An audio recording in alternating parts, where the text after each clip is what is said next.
It's important we look at the facts. Why? Douglas Ross is sounding pretty scared. I believe in independence. And he clapped like a seal.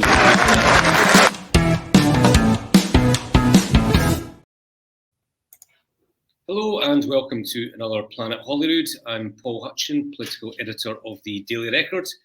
Joining me on this bitter cold day are Planet Holyrood regulars. We've got Hannah Rodger, who is of course the chief reporter at the Sunday Mail, and we've got Ben Borland, the Scottish Daily Express's editor. So, although the podcast title suggests we only look at Holyrood, clearly much of what happens at Westminster still affects Scotland. The big story this week was, of course, Jeremy Hunt's autumn statement and the range of so-called goodies that he's handed out to people across the UK. So I'm just trying to think a summary. There's a 2% cut in national insurance that applies to everyone across the UK. There's a clampdown on some social security claimants.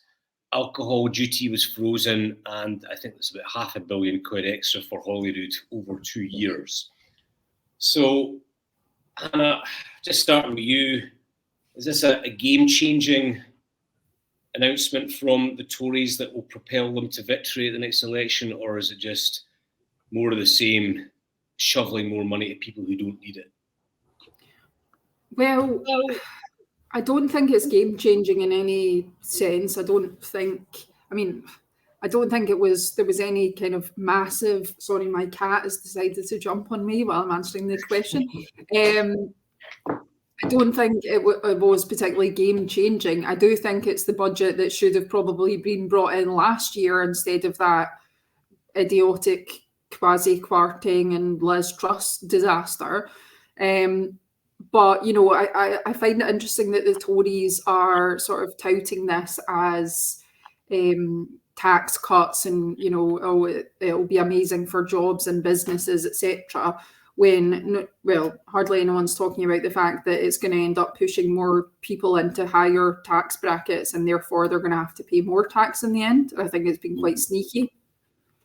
Yeah, like over a few years, it's the case, isn't it? If you look at fiscal drag and other tax changes, it probably is a tax-rising government than a tax-cutting budget government, Hannah.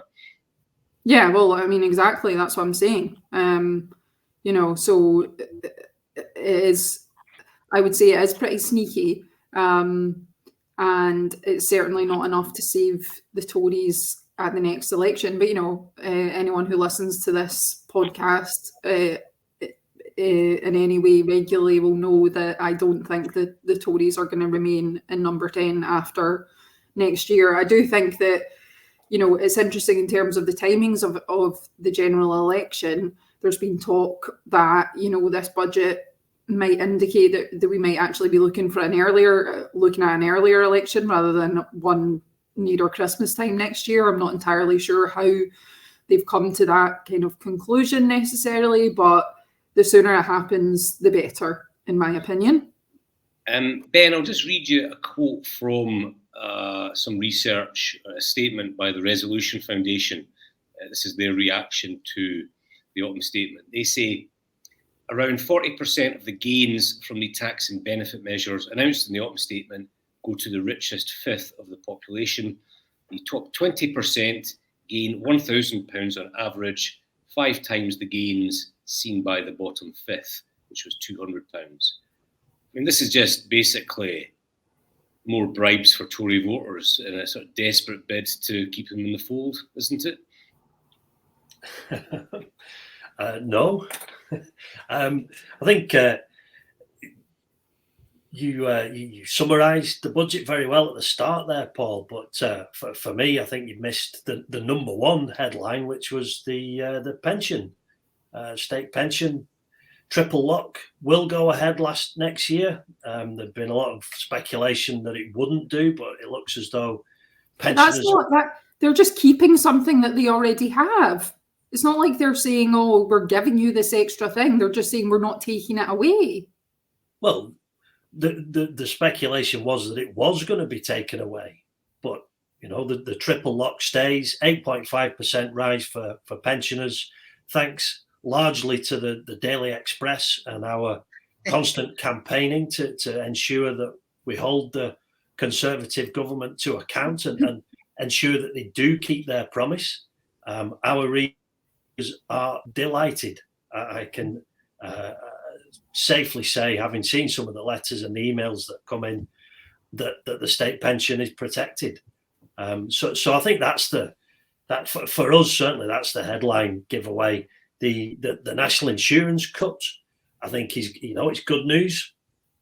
I think other think tanks and other reports have shown that the UK is the tax burden, I think, is the highest it's ever been in the history of sort of a modern British economy. We are now paying more tax than ever before, and that's on the Tories, though, isn't it? I mean, they introduced those taxes, and now we're supposed to be grateful that they're cutting them a wee bit. Well, the Tories have been in government for 13 years. It could hardly have been anyone else who's introduced the taxes. Yes, but my point is, the Tories inherited an incredible mess financially from Labour. No, they also came into office. You can't say, this is actually they're undoing the mess of Labour. They've had 13 years. But the tax burden's built up over the past 13 years, and during the early part of the current, or not the current administration, but during the early part of those 13 years, it was largely dealing with the fallout from the credit crunch. I mean, it all seems very long ago now, but if you go down that route, where does it stop? Because then you could say, Labour had inherited a bad situation from the previous Tory government, and then I just think. I'm just trying to explain, why the tax burden's so high, and it's good that it's finally starting to come down. And of course, the one thing that wasn't really mentioned at Westminster, because it's Westminster, it's not Holyrood, is that if people in England, Wales and Northern Ireland are paying a record high amount in taxes, us in Scotland are paying even more, because we've got this, anyone earning over 28,000 is paying more than they would if they had the same job elsewhere. And I think the big takeaway fear for me from the budget is that any gains that people do make from the national insurance cuts are going to be wiped out by the SNP on the 19th of December, when Shona Robison further pushes taxes on middle and high earners. If you can call someone on 28k a year a middle earner. Well, I think they've said that they're looking at a higher rate of tax for earnings over 75k. So I'm not sure that would be someone on a middle income wage. And, you're talking about tax cuts by the Tories. I mean, most of that will probably go when those pensioners visit the shops, and the inflation that's already been built in, they'll get clobbered in that high inflation. So I'm not convinced that pensioners will see that big gain that everyone thinks they're going to get. But it's better than not getting a big gain and still getting clobbered. I mean, prices are going to go up no matter what happens. So, we saw that as well yesterday. Was it yet? No. It was yesterday when they announced the energy price cap is going to be going up as well. So, that's exactly what you're talking about in terms of, like, if there's any savings to be made to the average household, it's kind of going to be wiped out by the rate of inflation. So I get what you're saying. It's better to have some savings than not, but the reality is everyone's still going to continue to be skint. Well, yeah, but I mean, it's Ofgem put the energy price cap out there. It's not a government. No, I know, but I'm just saying, like, it's not a choice. Yeah, absolutely. We are still in, some pretty ropey, pretty ropey situation when it comes to the cost of living crisis. It's ongoing. Inflation is still too high. It's still more than twice the target. It's tough, and these rises will be wiped out, but they're better than not having the rises at all. Ben, I mean, clearly the Tories at one point thought that their policy on stopping the boats was going to be a big election winner for them. That seems to be in disarray just now. They sort of dabbled with a war on woke. That's kind of evaporated as well a wee bit. they seem to be pinning their election hopes on, inflation falling and then some tax cuts from January onwards, and then maybe some in the spring as well. Do you think that's going to be enough to sort of narrow the gap and then see them home in a general election campaign? No, I don't think so. I mentioned it last week with David Cameron coming back. It looks as though the Conservatives are kind of moving back towards the centre ground and hoping that the kind of reputation of a safe pair of hands with the economy will get them home. I think it's the right tactic. I think I agree with Hannah, though. It should have been adopted last year. I mean, it should have been, they should never have moved away from this ground because Labour have occupied it. Rachel Reeves, who's very impressive, but she doesn't sound to me like an old-fashioned Labour chancellor in waiting. I'm pretty sure she could be a very successful Conservative chancellor. I didn't hear an awful lot of disagreement, apart from on a few, minor issues of policy. I don't think Labour would have done a lot different to what the Tories did yesterday. Listen, folk said the same about Gordon Brown in the 90s, and he turned out to be the most redistributive chancellor in about 50 years. I think her all-out gold, didn't he? Well, I think her public statements are clearly designed to appeal to certain types of voter. If Labour win and we see that VAT on private school fees, we'll see how often she gets described as a socialist. Yes. Hannah, I suppose, from a centre-left perspective, it could have been worse. I mean, Hunt could have gone for the inheritance tax cut over the national insurance cut. Thankfully, they moved away from that. I mean, sure, yeah. Silver linings. Yeah, I just think, like you were saying, the Resolution Foundation kind of analysis and statement, it kind of hits the nail on the head. And we see this time and again with the Tories, whenever they do have a budget, it always ends up, making rich people richer and poor people poorer, or making everyone maybe a little bit richer, but actually making the rich people much richer in comparison to making the poor people, if that makes sense. So I think, I don't think we can celebrate the fact that they haven't targeted the inheritance tax, and, I don't know. I don't think that's something to celebrate. It's the same way as I don't celebrate, but it could have been worse. Well, it could have been worse, but that's like saying, they've kept the triple lock on pensions. Yes, like,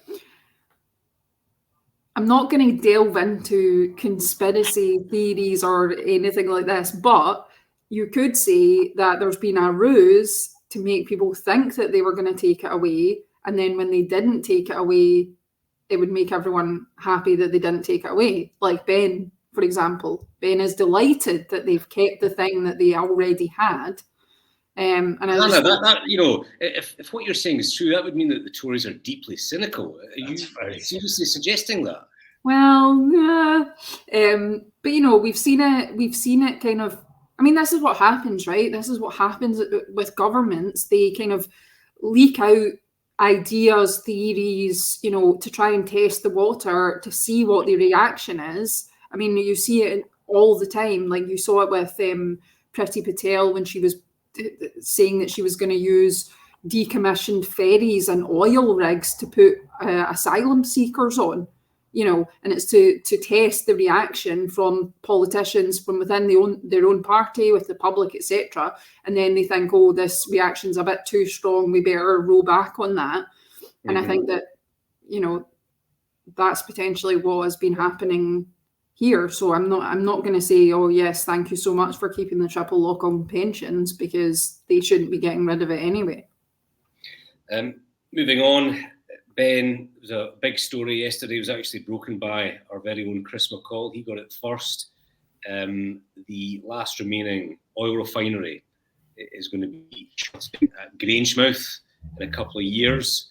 Obviously, this will impact on hundreds of jobs, and It's a bit of a devastating blow for industrial Scotland. What are your thoughts on this? Devastating. I don't really understand the economics behind it, given that the oil is coming from the North Sea down the Forties pipeline to Grangemouth. You'd think that would be the last refinery to close. Folk are trying to blame the SNP government and their stance on net zero, but this is related to like economics and the fact that the company owner just doesn't think it's viable more than anything that government. I think so. Yeah, I mean, I don't think the SNP government, particularly in the last couple of years since the deal with the Greens, has made it a particularly attractive place for a fossil fuels giant to do business. So in that case, you can argue, and I think it's totally accurate to say that the Scottish government have created quite a hostile atmosphere for INEOS and the other petrochemical and fossil fuel firms to operate in. But I'm pretty sure Jim Ratcliffe is big enough to ignore what Patrick Harvey thinks about fossil fuels and continue to operate Grangemouth if it made economic sense to do so. But it hasn't helped. I don't think it's helped at all. I mean, I hope, basing this on nothing other than previous Grangemouth kind of stories, I do hope that there's an element here that obviously this is quite a long time frame, and maybe there's a chance to get this decision reversed. I'd like to think that the Scottish government will pursue that as aggressively as they possibly can, and if that means committing to a long-term future for North Sea oil and gas, then so be it. Because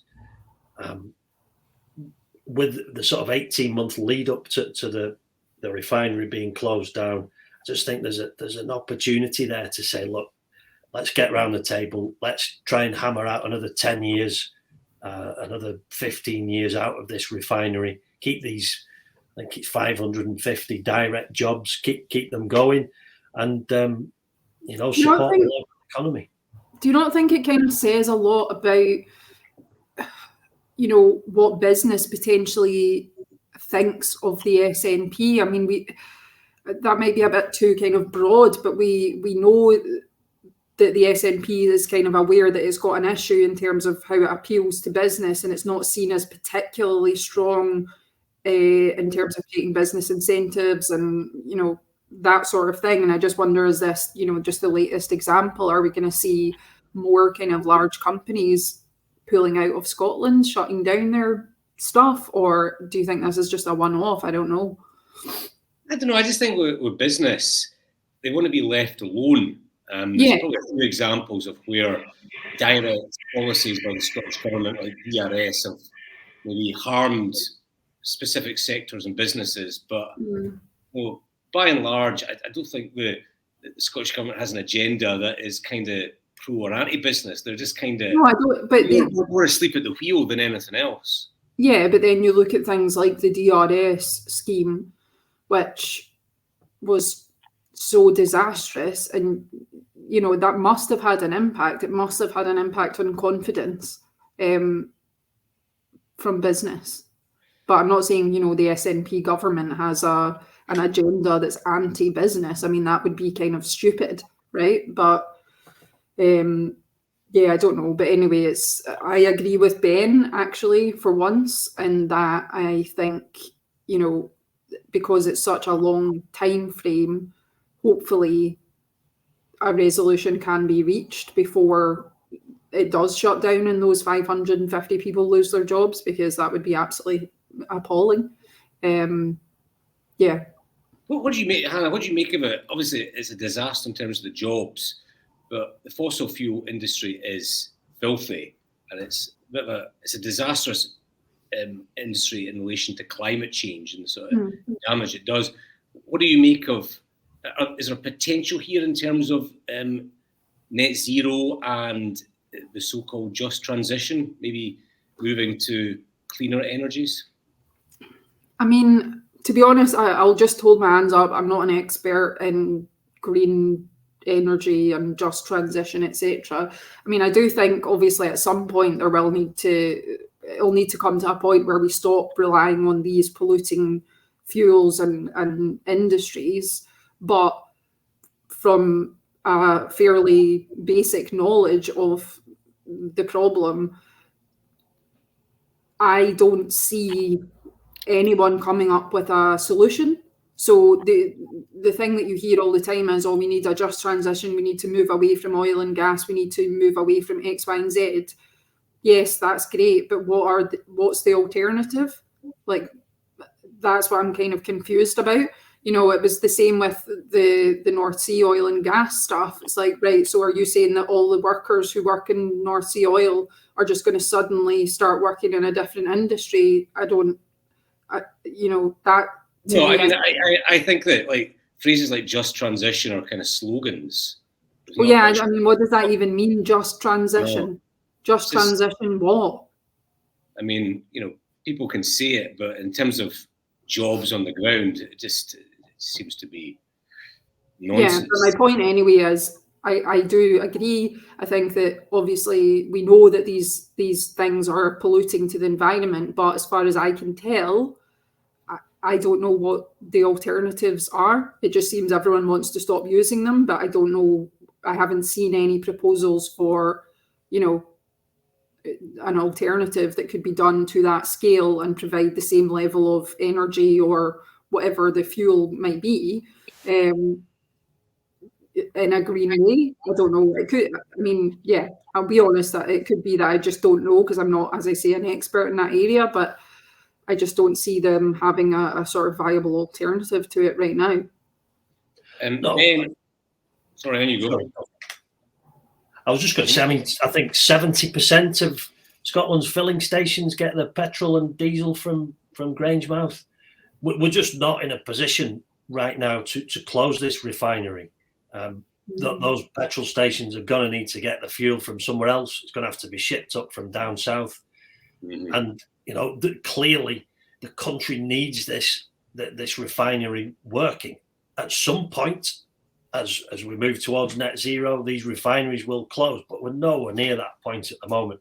And just to go back to the relationship with business, I get the feeling that, I mean, whatever you think about Jim Ratcliffe and Ineos, I don't think the Scottish government have done anything to kind of build a relationship with him in the way that you see ministers, you know, they'll travel to China to do deals with renewables companies that travel the world looking for a memorandum of understanding with a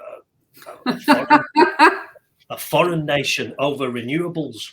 But memorandum of understanding, yeah. He is Britain's richest man, based just across the border in Manchester, and basically. Is he based in Manchester? I thought he was based in.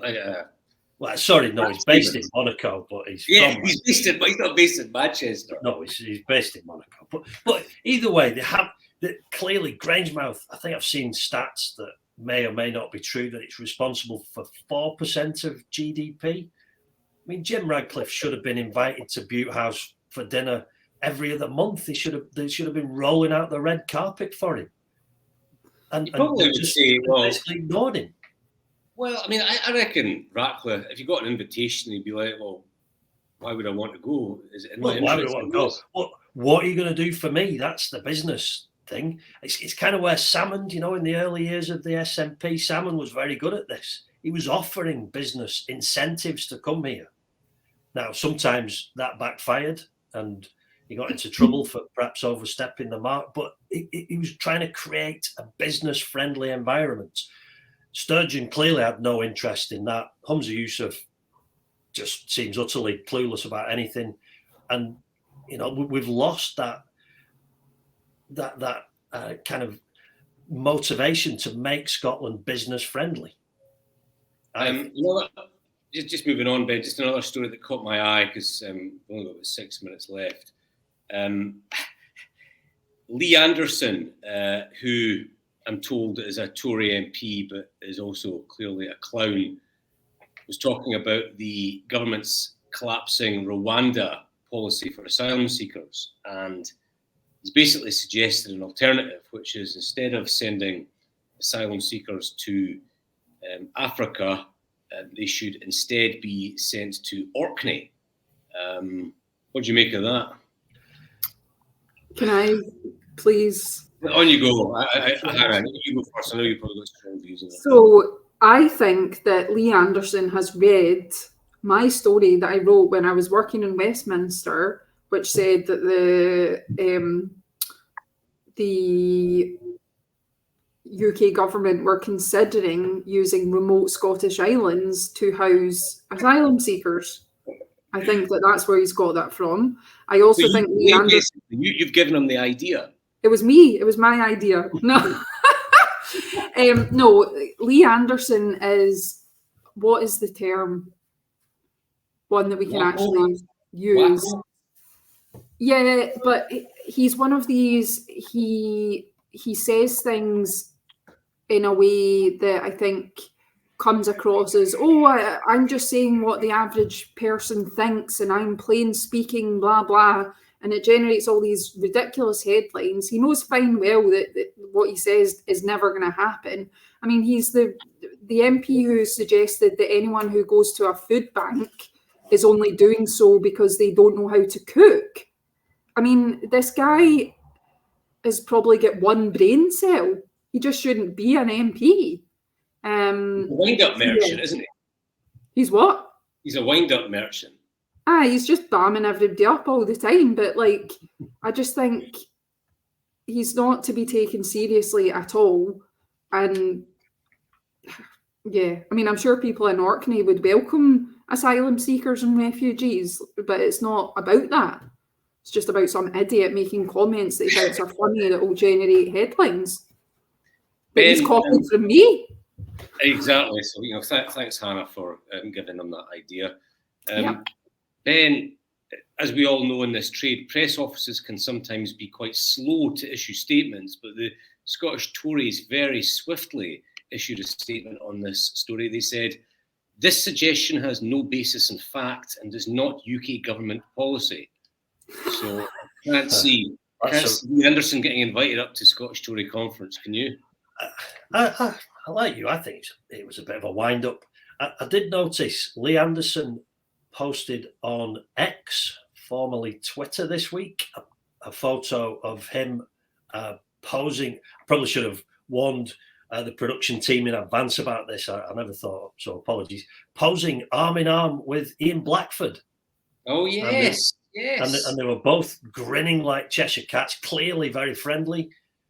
And I think Anderson said something like, he may be a villain in the house, but he's a thoroughly nice chap behind the scenes. And I just thought probably that's kind of where Anderson's coming from. He plays up to this outspoken sort of Nigel Farage type character on the Tory right. Maybe it's just, it's just an act. Clearly, Ian Blackford gets along with him. Maybe Ian Blackford, rather than Hannah Rodger, gave him the idea of using Scottish islands when they had their little chat this week. But I mean, it seems to me it was clearly a daft remark designed to grab some headlines and not. And look, we're talking about it, so we've fallen into the trap. Amazing. Well, yeah, but can I say, I'm actually so gutted that we've spent half an hour rambling on about the budget and all these other things, and we haven't got to my favourite subject of the week. What's that? Michael Matheson. Well, okay. I mean, I'm sorry. You might not want to talk about it. He doesn't want to talk about it, but I want to talk about it. I think it's I want to talk about it. Yeah, I want to talk about it. Look, good. Let's talk about it then. What do you want to say about it? Well, I'm gobsmacked that he's still in a job. And I think that, to be honest, I think on a more kind of serious note, I think that the lack of kind of accountability for this shown by Michael Matheson is just another example of the standard that we're seeing in politicians, and the fact that they think that they can get away with X, Y, and Z and nothing will happen and everyone will forget about it and move on. I mean, we saw that in Westminster with the Tories under Boris Johnson particularly. You just thought, nah, I'm not going to follow the rules. And then we've got this clown who's thought it was okay to charge the taxpayer 11 grand. And then when he get found out, he lied about it. I mean, and he's still in his job. I know, the brass neck of him. I mean, I think the key fact, or one of the key facts, is that he said that it was on the Thursday that he found out about the kids using it. But then a few days later on the Monday, he was asked directly by the press, was there any personal use? And he said no. I mean, I don't see how that can be interpreted as anything other than a lie, and yet he's still in post. No, but I think also at this point, you know, as much as Humza Yousaf wants this issue to go away, and Michael Matheson clearly does as well, given his response to any journalists who ask him about it, I think, you know, we've had FMQs, today, and it was still on the agenda. And I think that actually it's just making Humza Yousaf look weak now as well. You know, he looks weak for standing behind him. He would look weak now for sacking him, because he hasn't done it already. I just think it's complete political naivety the way he's handled this, and you know, I can't understand it at all.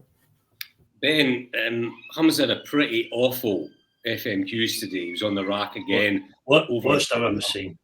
Yeah, I mean, it was worst FMQs I've ever seen. It was a really, really bad performance from him. Now, the new development this morning is that the corporate body of, this is the Parliament's governing body, have ordered a probe into this. That's not going to get to the bottom of it, is it? I mean, the Scottish Parliament... No, of course it's not. No, it's just another way to kind of drag it on and hope that everyone forgets about it. And then by the time the probe is finished, you know, in 6 months to a year, all the heat will have died down off of it. So everyone will just think, oh, well, you know, it's fine. I know, it's also a way of shutting it down, you know, because while this so-called probe is underway, Matheson and the First Minister will basically say, we can't comment until this is over. The Parliament's not going to say anything. They're not going to release anything under FOI. So it's a way of really putting in cold it's stone. appalling. I think, you know, Hannah's right. This is a very serious issue. We could have dedicated the whole show to it.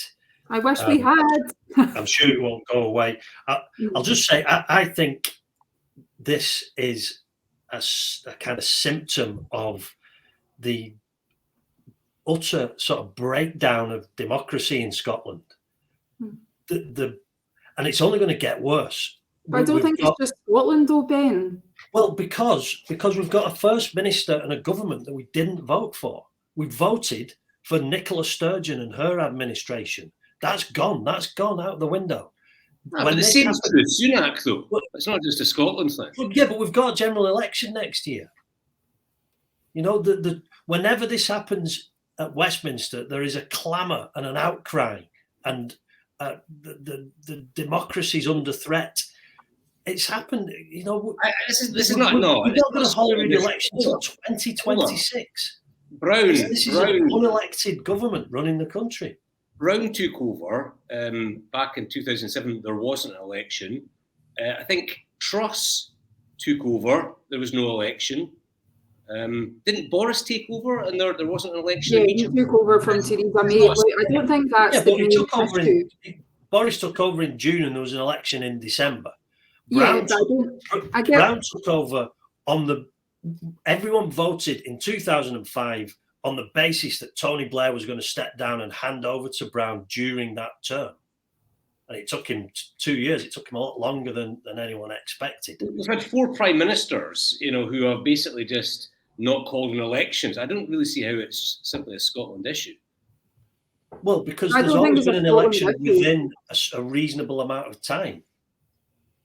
And I just think that the Matheson issue, Humza Yousaf covering up and orchestrating this cover-up about the renewables claim, I just think it's going to carry on and on because they're not held to account. The voters are never given the opportunity to pass a verdict on this, this shower we've got in government, and we're just not given the option. We've got to wait till May 2026. Well, do you know what is supposed to happen though? Is that your MSP that you voted for should be the one who's expressing your views to the government. But as we know, and something that I say very often, compared to Westminster, Holyrood, there is no challenge. You would never, apart from Fergus Ewing, who's now been, essentially outcast from his own party, you never see, and it's not just the SNP, it's Labour, it's the Tories as well, you never see any of the MSPs questioning or criticising their own party's policies or behaviours, and I think that it's appalling. I think, this is why people... Yeah, I think that's a much bigger issue. I do. I think, yeah, 100%. But I'm saying... It's been like that from day one. It's been like that from day one of the... Yeah.